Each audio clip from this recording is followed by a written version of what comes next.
Can I start by having you introduce yourselves? Oh, okay, I can start. Heath Smith, lead game designer at IDOS Montreal on Shadow of the Tomb Raider. And I'm Jill Murray, lead writer for Shadow of the Tomb Raider at IDOS Montreal. So for Laura, obviously many fans were introduced to her back in the PS1 days. Also with the new series, we've seen her evolve. How have you wanted to evolve Laura throughout the story? Right, so starting at the beginning of the trilogy with Tomb Raider in 2013, we met Laura as a brand new adventurer who was thrown into survivor mode. In Rise of the Tomb Raider, we saw her grow to be more of a hunter.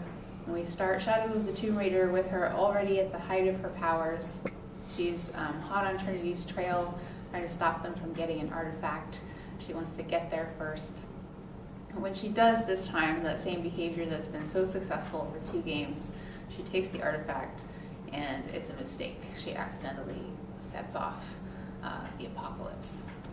So the Lara we see in this game is one who has to really take a more mature view of heroism. And we see an approach to heroism that isn't just based on having the best skills or the best intentions. It's about what do you do when you realize you've made a bad mistake. Do you go down into a dark place? Do you find a way to deal with it? How do you accept your role in what has happened and move forward from that point? How has it been with this darker tone in that scene where she comes out of the flames? You see like this really beautiful dark scene that looks like very, very evil intentions. How was that going through that?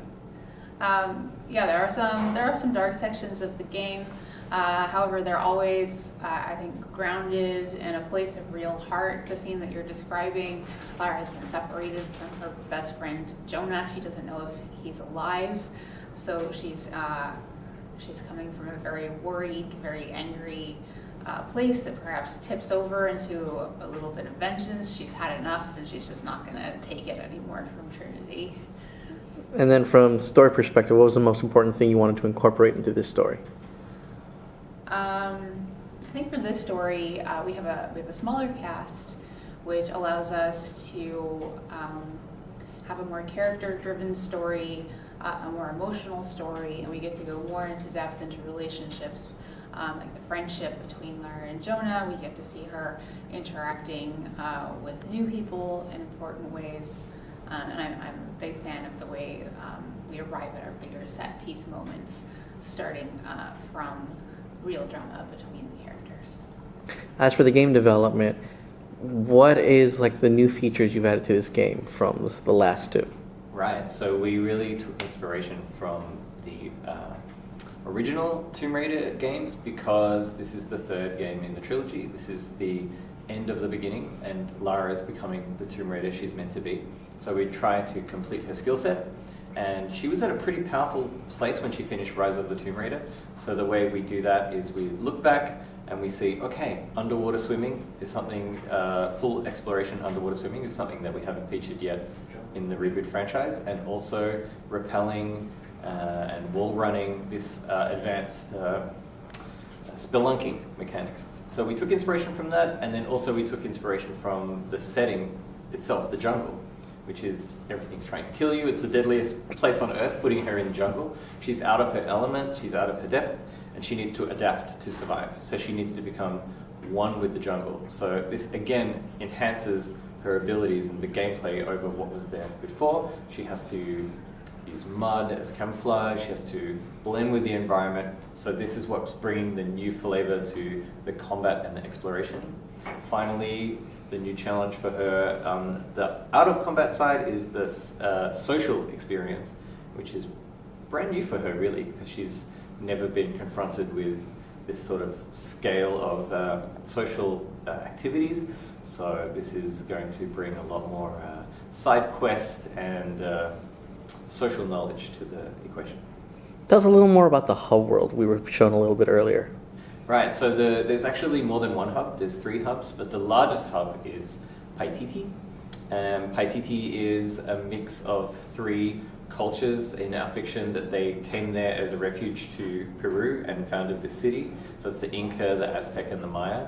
And the what if question we're asking is, what if they all blended together, and how would they affect each other and interact with each other. What that means for gameplay is there's different factions, there's different cultures at play, which leads even into expanded gameplay options. So for example, outfits. So if you remember outfits on Rise of the Tomb Raider, you could equip a lot of cool outfits. Now we've taken that to the next level where you can split your torso and your leg outfits, and each piece, not just the whole thing, but each piece has unique gameplay benefits. So the culture itself is helping expand the gameplay, which is giving you more options for playing the Lara you want to play. Tell us a little more of either of you, based on the culture that you guys chosen. What was the biggest decision in that factor, and how overall will that play into the gameplay?